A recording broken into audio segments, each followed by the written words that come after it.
दोस्तों, बहुत सी चीज ऐसी होती है जिसे हम इस्तेमाल तो करते हैं पर चाह के भी ये नहीं जान पाते आखिर ये बनती कैसे है। तो दोस्तों, आज की वीडियो में हम जानने वाले हैं कि फैक्ट्री में सोने की बिस्किट और चेन और भी बहुत सी चीजें आखिर बनती कैसे है। तो बने रहिए हमारे साथ वीडियो के अंत तक। और हाँ दोस्तों, आप लोग हमारी वीडियो देखते तो हो पर लाइक नहीं करते हो यार।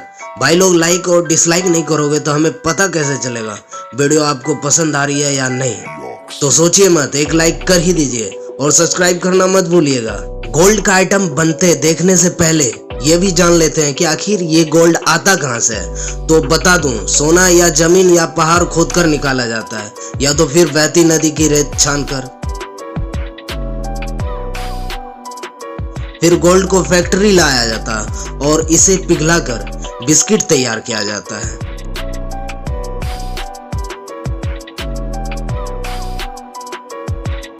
और अब इस बिस्किट को पानी में डालकर ठंडा होने के लिए छोड़ दिया जाता है। अब बारी आती है हॉल मार्क लगाने की। तो ये ऑटोमेटिक हॉल मार्किंग मशीन वो भी काम प्लग झपकाते ही निपटा देती है। कई बार ऐसा होता है दोस्तों, ये बिस्किट गलत शेप में बन जाती है। तो अब इसका करे तो करे क्या, इसे फिर से पिघलाकर एक बड़ी सी ईंट बना ली जाती है। अच्छा भाई लोग, ये तो बात होगी सोने की बिस्किट और ईंट की। अब जरा देख लेते हैं गोल्ड की चेन की मैन्युफैक्चरिंग कैसे की जाती है। पहले के टाइम की बात करें तो ये छोटी सी चेन बनाना कारीगरों को बड़ा पापड़ बेलने वाला काम हो जाता था। सबसे पहले तो एक सोने के टुकड़े को पिघलाकर छोटी सी रोड तैयार किया जाता था। फिर अब इस रोड को एक रोलर मशीन में दबा दबा कर एक तार तैयार किया जाता था। और अब उस तार को छोटे छोटे टुकड़ों में काटकर बड़े ही ध्यान से उसे एक नोकीले पिलास से एक एक करके उस टुकड़े को मोड़ा जाता था। और फिर दो पिलास के जरिए उसे सही आकार देते थे और फिर उसे जोड़ने की प्रक्रिया शुरू होती है। देखिए कितना मुश्किल से इसे जोड़ा जाता है। इसको और ज्यादा मजबूती देने के लिए इस पर वेल्डिंग किया जाता है और फिर एक एक टुकड़े को इस प्रकार आपस में जोड़ा जाता है।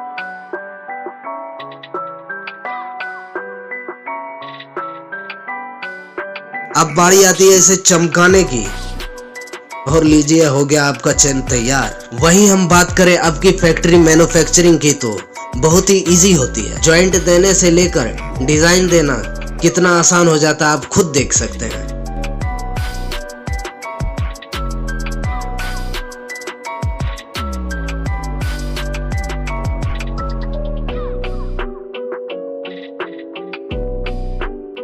अब बात आती है खाने वाली बिस्किट मैन्युफैक्चरिंग। तो ये बिस्किट बनाने के लिए सबसे पहले मैदे को छानकर उसमें शुगर ऐड किया जाता है और फिर इसमें पानी, मिल्क और फ्लेवर ऐड किया जाता है और इस मशीन के जरिए इसे मिक्स करके पेस्ट तैयार किया जाता है। और फिर इस मशीन के जरिए बिस्किट का शेप तैयार किया जाता है। और फिर अब बारी आती है इसे सेक कर क्रंची बनाने की, मतलब कि इसे पकाकर क्रंची बनाने की।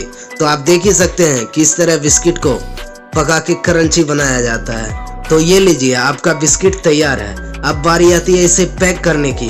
ये मशीन उसे भी बड़े ही जल्दी निपटा देती है। आप देख ही सकते हैं इस मशीन की स्पीड कितनी है।